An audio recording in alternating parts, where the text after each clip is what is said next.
안녕하세요 여러분, 드림코딩의 엘리입니다. 오늘과 다음 시간에 배우게 될 펑션과 오브젝트는 자바스크립트에서 꽃이라고도 불릴 정도로 아주 핵심적인 기능을 담당하고 있는데요. 오늘은 펑션에 대해서 알아보는 시간을 가져볼게요. 오늘 영상은요, 처음부터 끝까지 전반적인 것을 이해하겠다라는 마음으로 한번 끝까지 시청한 다음에 노트를 정리하면서 직접 펑션들을 만들어서 연습하는 시간을 가지셨으면 좋겠습니다. 나중에 영상 끝에 나가는 선물도 있으니까 꼭 확인해 보세요. 여러분들이 매일매일 사용하고 있는 다양한 프로그램들은 각각 저마다 제공하는 고유한 기능들이 있습니다. 이렇게 프로그램 안에서도 각각 저마다의 기능을 수행하는 함수들이 있는데요. 이렇게 procedural language 같은 경우는요, 즉 절차적인 언어 같은 경우는 함수가 프로그램에서 굉장히 중요한 기능을 담당합니다. 그런데 엘리, 자바스크립트에는 클래스가 추가되어서 오브젝트 오리엔티드 프로그래밍 랭귀지가 아닌가요? 라고 질문해 주실 수도 있겠는데요. 이 추가된 클래스도 자바 언어처럼 퓨어한 오브젝트 오리엔트가 아니고 프로토타입을 베이스로 한 가짜의 오브젝트 오리엔티드입니다. 나중에 오브젝트와 클래스에 대해서 제가 더 자세히 알려드릴 건데요. 어쨌든 자바스크립트도 procedural language 중에 하나라고 볼 수 있습니다. 그래서 이 펑션이 굉장히 중요한 기능을 담당하고 있기 때문에 때로는 우리가 서브 프로그램이라고 부릅니다. 프로그램 안에서 또 각각의 작은 단위의 기능들을 수행하는 것이 바로 펑션입니다. 어떤 언어를 배우시든 이 펑션은 대체적으로 input, parameters들을 받아서 이것들을 잘 처리한 다음에 output, return을 하는 것이 바로 펑션입니다. 자, 그래서 우리는 언어 자체에 존재하는 펑션들을 쓸 때 또는 API, Application Programming Interface를 쓸 때 이 함수의 이름을 보고 이 함수는 이런 일을 하겠구나 라고 생각할 수 있고요. 그리고 전달해야 되는 parameters들이 무엇인지, 어떤 값이 리턴 되기를 기대할 수 있는지 이런 인터페이스를 보고서 이런 일들을 수행하겠구나 하고 예상할 수가 있습니다. 그래서 함수에는 인풋과 아웃풋이 중요하고 펑션의 이름을 잘 정하는 것이 굉장히 중요하겠죠. 영상이 조금이라도 도움이 된다면 좋아요와 알람 설정, 코멘트 잊지 마세요. 앞에서 펑션은 프로그램을 구성하는 굉장히 기본적인 빌딩 블럭이라고 설명해 드렸는데요. 서브 프로그램이라고도 불리며 여러 번 재사용이 가능하다는 장점이 있습니다. 그리고 대체적으로 펑션은 한 가지의 태스크나 아니면 어떠한 값을 계산하기 위해서 쓰여지고 있죠. 자바스크립트에서 펑션을 정의하는 방법은요, 이렇게 펑션이라는 키워드를 이용하고 함수의 이름을 지정한 다음에 parameters들을 쭉 나열한 다음 body, 함수 안에 기본적인 비즈니스 로직을 작성한 다음 return을 해주면 됩니다. 너무너무 간단하죠? 여기서 정말 중요한 포인트는 하나의 함수는 한 가지의 일만 하도록 만들어야 됩니다. 그리고 함수의 이름을 작성할 때는요, 우리가 지난 시간에 살펴본 변수 이름을 정할 때는 noun, 명사로 이름을 지정했잖아요. age, 나이라든지 name, 이름 같은 경우요. 하지만 함수는 무언가를 동작하는 것이기 때문에 do something 이런 식으로 command 형태로 verb, 동사 형태로 이름을 지정해야 됩니다. 그리고 함수의 이름을 정하기가 너무 어렵다면 혹시 내가 이 함수 안에서 너무 많은 것들을 하고 있지는 않은지 한번 생각해 보실 필요가 있어요. 네, 그래서 만약 여러분들이 이름을 지었는데 create card and point 이렇게 두 가지가 있다면 혹시나 이것을 조금 더 세분화해서 나눌 수는 있진 않을지, 이렇게 card를 만드는 함수와 point를 만드는 함수 두 개로 나눌 수 있진 않은지 조금 더 고민을 하면 함수를 깨끗하게 만들 수가 있습니다. 그리고 조금 중요한 포인트는요, 자바스크립트에서 이 펑션은 오브젝트입니다. 나중에 자세히 한 번 더 보여드릴 텐데요. 그렇기 때문에 이게 오브젝트로 간주되어지기 때문에 이 펑션을 변수에다가 할당할 수도 있고 파라미터로 전달이 되고 함수를 리턴할 수도 있게 되는 거죠. 자, 그래서 이렇게 함수가 정의된 걸 보면 펑션이라는 키워드를 쓰고 함수의 이름은 print hello이고 파라미터는 하나도 받지 않고 콘솔에다 hello를 출력하는 걸 확인해 볼 수가 있죠. 이렇게 함수를 잘 정의했다면 이런 식으로 함수를 호출할 수가 있습니다. 그러면 이렇게 콘솔 창에 hello가 나오는 게 보이시죠? 그런데 사실 이 함수는 조금 쓸모가 없어요. 계속 hello밖에 출력이 안 되기 때문이죠. 그래서 우리가 조금 더 유용한 함수를 만들려면 이렇게 파라미터로 메시지를 전달하면 이 전달된 메시지를 화면에 출력하도록 만드는 것이 좋습니다. 그래서 이렇게 로그라는 함수를 호출하면서 우리가 원하는 메시지를 입력할 수가 있습니다. 그러면 이렇게 헬로, 전달된 헬로가 출력이 되는 게 보이시죠? 그리고 제가 자바스크립트에서는 타입이 없다고 누누이 설명을 해드렸는데요. 그렇기 때문에 조금 아쉽게도 이 함수 자체의 인터페이스만 보았을 때 이 메시지가 스트링을 전달해야 되는지 숫자도 전달해야 되는지가 명확하지 않습니다. 그래서 사용하는 사람이 이렇게 숫자를 전달할 수도 있죠. 다행히 숫자가 문자열로 변환이 되어서 이렇게 로그가 출력이 되기 때문에 상관없지만 다른 함수에서 타입이 중요한 경우에는 자바스크립트는 조금 난해할 수가 있어요. 우리가 지금 자바스크립트를 배운다고 해서 여러분들이 자바스크립트로만 코딩하실 건 아니잖아요. 나중에 현업에 가면 타입스크립트도 쓰고 또 다양한 언어들을 공부하시게 될 텐데 조금 맛보기로 타입스크립트에 대해서 소개를 해드릴게요. 타입스크립트 웹사이트에 오시면 플레이그라운드라는 페이지가 있어요.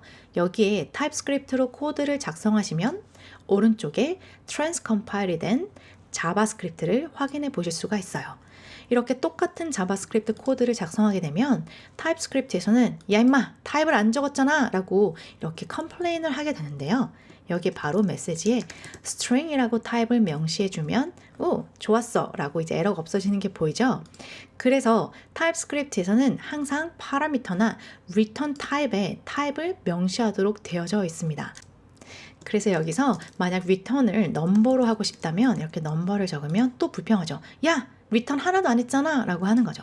그래서 여기서 return 값을 숫자로 하면 컴플레인이 사라지는 걸 확인할 수가 있습니다. 그리고 변환된 자바스크립트에는 여전히 타입이 없죠. 그래서 사실 이렇게 규모 있는 프로젝트를 하거나 현업에서 다양한 개발자들과 일을 하거나 아니면 우리가 작성한 것을 나중에 라이브러리 형태로 API를 제공해야 될 때 타입스크립트를 쓰는 게 조금 더 명확하고 또 개발 일을 더 쉽게 만들어줍니다. 왜냐? 이렇게 함수의 인터페이스만 딱 봐도 얘가 정확하게 무엇을 하는 아이인지 이렇게 함수의 이름과 전달되어야 되는 파라미터와 그의 데이터 타입 그리고 어떤 값이 리턴되는지를 확실하게 확인하고 쓸 수 있기 때문이죠. 반대로 자바스크립트에서는 이런 인터페이스가 정확하게 명시되어져 있지 않기 때문에 프로그래밍을 만들 때 많은 문제가 있습니다. 그래서 브랜든이 빠르게 대충대충 만든 이 자바스크립트의 단점이 있기 때문에 이것을 보완하고자 자바스크립트 위에 타입스크립트가 나오게 된 거고요. 나중에 자바스크립트를 다 배우게 된다면 타입스크립트를 꼭 배우시길 추천해 드립니다. 두 번째로 펑션에 전달되는 이 parameters들은요. primitive type 같은 경우에는 메모리에 value가 그대로 저장되어 있기 때문에 value가 전달이 되고 오브젝트 같은 경우에는 우리가 메모리에 reference가 저장되어진다고 제가 말씀해 드렸죠. 그래서 reference가 전달되어집니다. 조금 더 자세히 이해를 하기 위해서 이 예제를 보면 좋을 것 같은데요. 이 change name이라는 펑션은 전달된 오브젝트의 이름을 코드로 무조건 변경하는 함수예요. 그래서 우리가 엘리라는 컨스트를 정의한 다음에 이 엘리라는 오브젝트를 만들어서 할당해 주면 메모리에는 어떻게 됐죠?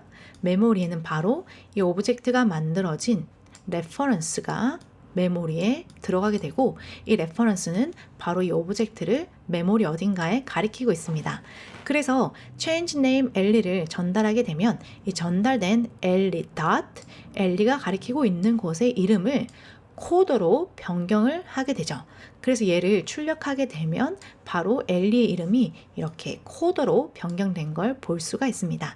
그래서 오브젝트는 레퍼런스로 전달되기 때문에 함수 안에서 오브젝트의 값을 변경하게 되면 그 변경된 사항이 그대로 메모리에 적용이 되기 때문에 나중에 추후에 변경된 사항들을 이렇게 확인이 가능한 거죠. 세 번째는요, default parameters에 대해서 알아볼 건데요. 얘는 ES6에 추가되어진 친구예요. 여기 show message라는 펑션을 보시면 message와 from 두 가지의 parameters를 받아옵니다. 그래서 이 메시지가 누구로부터 왔는지 출력을 하게 되는데요.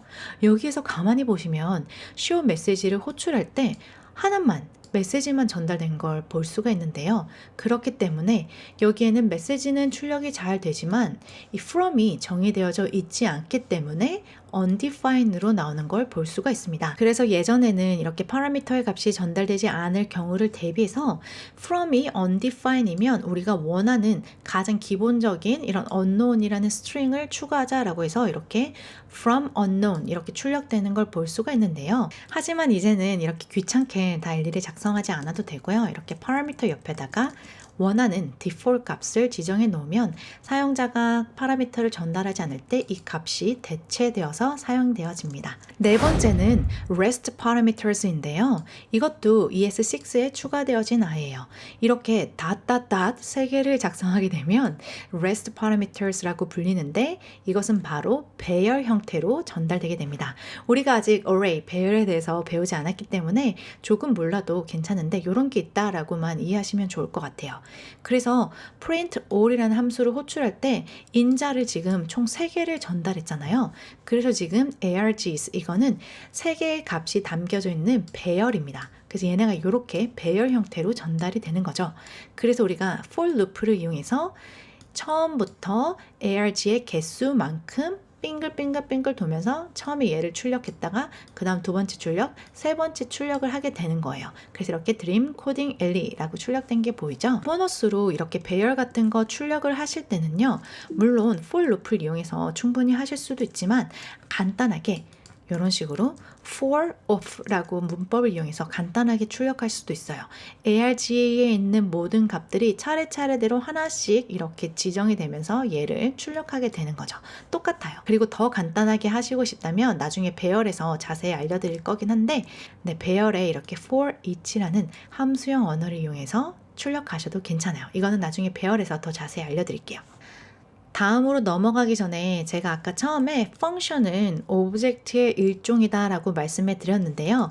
그 말이 무엇이냐면 우리가 아까 print all이라는 함수를 선언했잖아요. 여기서 that을 누르면 함수가 오브젝트로 전환이 되기 때문에 이렇게 print all의 속성 값들을 확인해 보실 수가 있어요.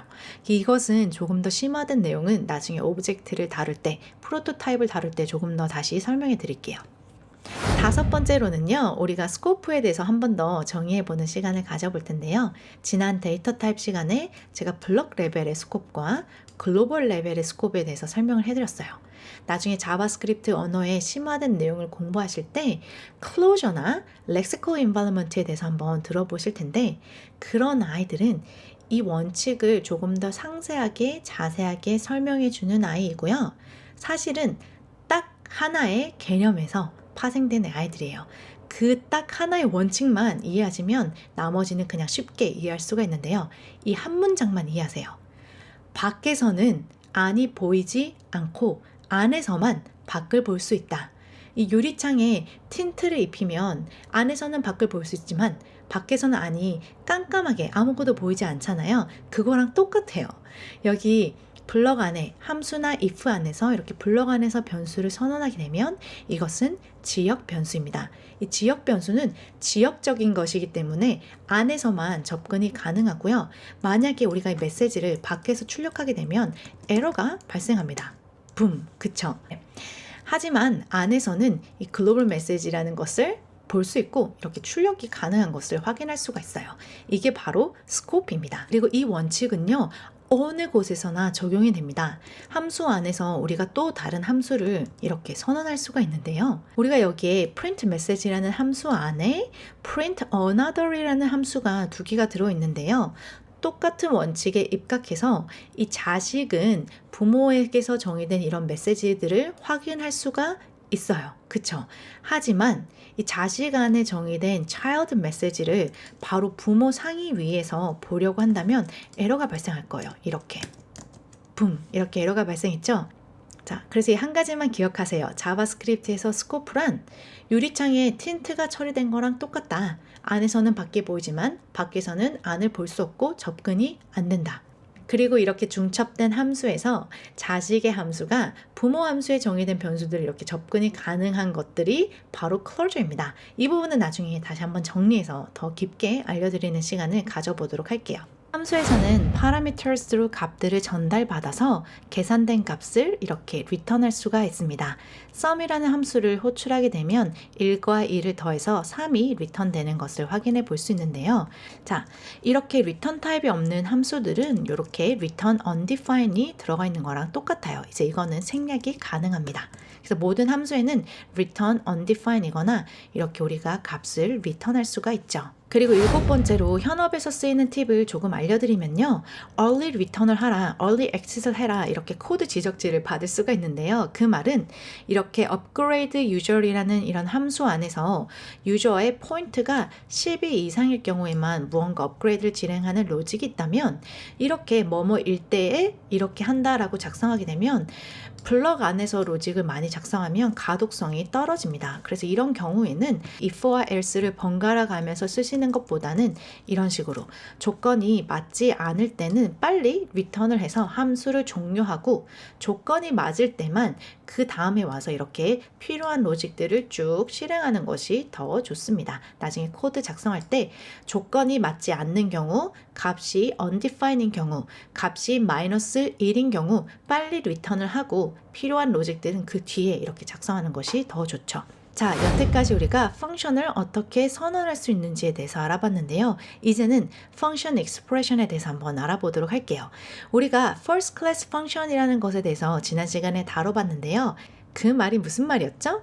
펑션은 다른 변수와 마찬가지로 변수에 할당이 되고 펑션의 파라미터로 전달이 되며 리턴 값으로도 리턴이 된다라는 말이었죠. 그것이 가능하게 한 것이 바로 펑션 익스프레션입니다. 여기에 보시면 함수를 선언함과 동시에 바로 print라는 변수에 할당하는 것을 볼 수가 있는데요.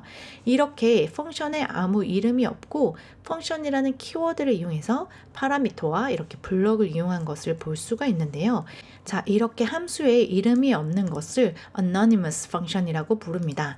이렇게 함수에 이름이 없이 그냥 필요한 부분만 작성해서 변수에 할당할 수도 있고요. 아니면 우리가 원한다면 이렇게 함수의 이름을 작성할 수도 있습니다. 이렇게 이름이 있는 것을 named function이라고 하는데요. 이것은 뒤에서 조금 더 정리를 해드릴게요. 이렇게 함수를 프린트에다가 할당하게 되면 우리가 이 프린트라는 변수에 함수를 호출하듯이 이렇게 호출하게 되면 바로 프린트가 출력이 되고요.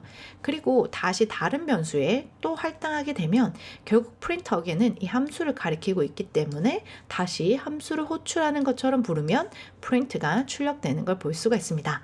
그리고 아까 위에서 우리가 sum이라는 펑션을 만들었는데요. 그것도 다시 sum again이라는 변수에 할당하게 되면 이렇게 동일하게 호출할 수가 있습니다. 자, 이렇게 function declaration과 function expression의 가장 큰 차이점은 function expression은 이렇게 할당된 다음부터 호출이 가능한 반면에 즉 프린트를 우리가 선언하기 전에 호출하면 당연히 이렇게 에러가 나오겠죠. 하지만 이 function declaration은 호이스트가 됩니다. 우리가 var 호이스팅에 대해서 알아봤듯이 이 function declaration도 호이스팅이 됩니다. 그 말은 함수가 선언되기 이전에 호출해도 우리가 여기 위에서 sum이라는 함수를 정의하기도 전에 호출이 가능하다는 것이죠. 이것은 자바스크립트 엔진이 이 선언된 것을 제일 위로 올려주기 때문이에요. 그래서 이런 차이점도 있고 조금 더 다른 차이점도 있는데 그거는 나중에 심화 버전에서 알려드리도록 할게요. 일단 현업에서 프로젝트를 할 때는 이 정도까지만 아시면 좋을 것 같아요. 여러분 잘 따라오고 계시죠? 우리 이제 거의 다 왔어요. 조금만 힘내세요. 콜백에 대해서 한번 알아볼 건데요. 이 랜덤 퀴즈라는 펑션을 보시면 이 정답과 정답이 맞을 때 호출하게 될 함수와 정답이 틀리면 호출하게 될 함수, 이 함수들 두 개를 이렇게 전달해 주는데요. 이렇게 함수를 전달해서 야, 네가 상황이 맞으면 네가 원하면 이 전달된 함수를 불러 라고 전달하는 것을 callback function이라고 합니다. 즉, 이 두 가지의 callback functions가 파라미터로 전달되어서 이 함수의 구현 사항을 보면 이 정답이 love you인 경우에만 print yes라는 callback 함수를 호출하게 되고 정답이 아니면 print no라는 callback 함수를 호출하게 됩니다. 이 함수를 호출하려면 정답과 print yes and no expression 두 가지를 전달해야 되겠죠. 여기에 보시면 print yes라는 변수에 yes를 출력하는 함수를 할당해 놓고 print no라는 변수에는 no를 출력하는 함수를 이렇게 할당해 놓았습니다. 그래서 랜덤 퀴즈를 호출할 때 이렇게 answer과 print yes, no의 콜백 함수들을 각각 전달하게 된 거죠. 그래서 정답이 맞으면 이 yes를 호출하고 아니면 no를 이렇게 해서 no와 yes가 출력된 것을 볼 수가 있습니다. 여기에 보시면 print yes에는 이름이 없는 anonymous 펑션이 쓰여진 걸 볼 수가 있고요. print no에는 이렇게 함수 이름이 print라고 지정이 되어 있죠. 이것을 named function이라고 하는데 이렇게 expression에서 이름을 쓰는 경우는 우리가 디버깅을 할 때 디버깅의 스택 트레이스에 함수의 이름이 나오게 하기 위해서 쓰는 거고요. 이것은 나중에 디버깅 할 때 제가 조금 더 자세히 알려드리고 또는 함수 안에서 자신 스스로 또 다른 함수를 호출할 때 이렇게 하는 건데요. 계속 함수가 안에서 계속 호출이 되니까 개수가 지금 늘어나는 게 보이시죠? 이렇게 함수 안에서 함수 자신 스스로를 부르는 것을 recursion이라고 하는데요. 이것은 이런 식으로 하면 프로그램이 죽으니까 이렇게 하지 마시고 정말 필요할 때 피보나치 수를 계산한다든지 아니면 반복되는 평균값을 계산한다든지 쓰임새가 다양한데요. 이 부분도 나중에 따로 한번 정리해서 알려드릴게요. 그리고 이렇게 함수를 계속 무한대로 호출하게 되면 야! 콜 스택이 꽉 찼잖아 이렇게 에러가 발생하는데 이 콜 스택에 대해서도 다음에 한번 다뤄보도록 하겠습니다. 오늘은 입문편에 맞게 하지만 여러분들이 프로젝트를 할 때 무리 없이 할 수 있을 정도로 간단한 것만 알려드리고 있어요. 우리가 펑션 익스프레션을 살펴봤으니까 arrow 펑션을 잊어버리면 안 되겠죠? 이 arrow 펑션은 이 함수를 너무 간결하게 만들어주는 너무너무 좋은 아이인데요. 이 arrow 펑션은 항상 이름이 없는 anonymous 펑션입니다. 이렇게 펑션 익스프레션을 쓰게 되면 펑션이라는 키워드도 써야 되고 이렇게 블록도 계속 써야 되는 번거로움이 있는데요. arrow 펑션은 이것들을 너무 간단하게 합니다. 우선 이 펑션이라는 키워드 필요 없고요. 이 블록도 필요가 없습니다. 그리고 얘네를 같이 한 줄에 묶어서 arrow 요렇게만 표기하면 끝! 그래서 너무나 간단하게 함수들을 만들 수가 있는데요.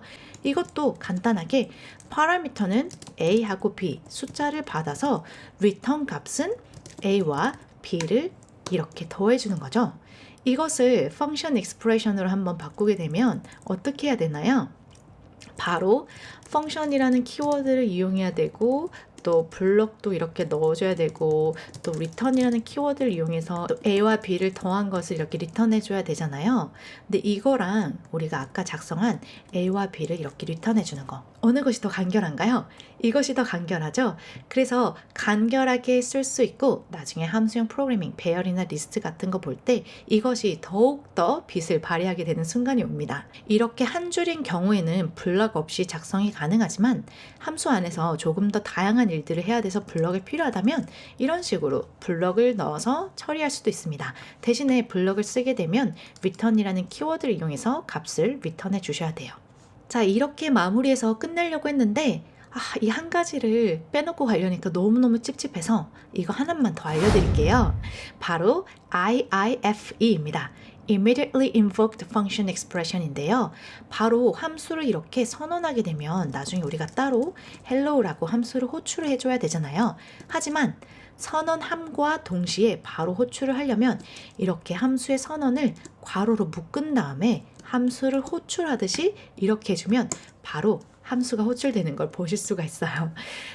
요즘에 최근에는 잘 쓰이진 않는데 자바스크립트에서 이렇게 함수를 바로바로 실행하고 싶을 때 유용하게 쓸 수 있는 아이랍니다.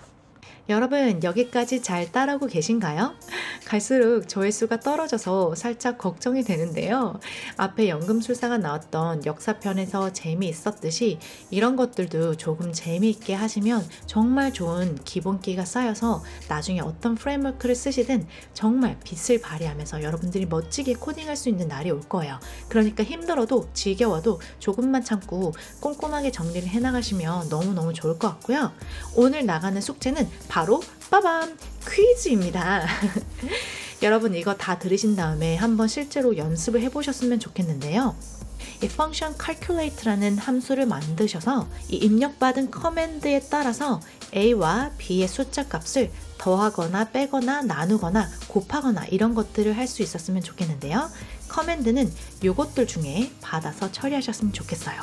그래서 만약 다른 커맨드가 들어오면 그것을 어떻게 처리할지 그런 것들도 조금 생각해서 미리 퀴즈를 한번 풀어보신 다음에 이 퀴즈는 다음 시간에 제가 같이 해결해 보도록 할게요.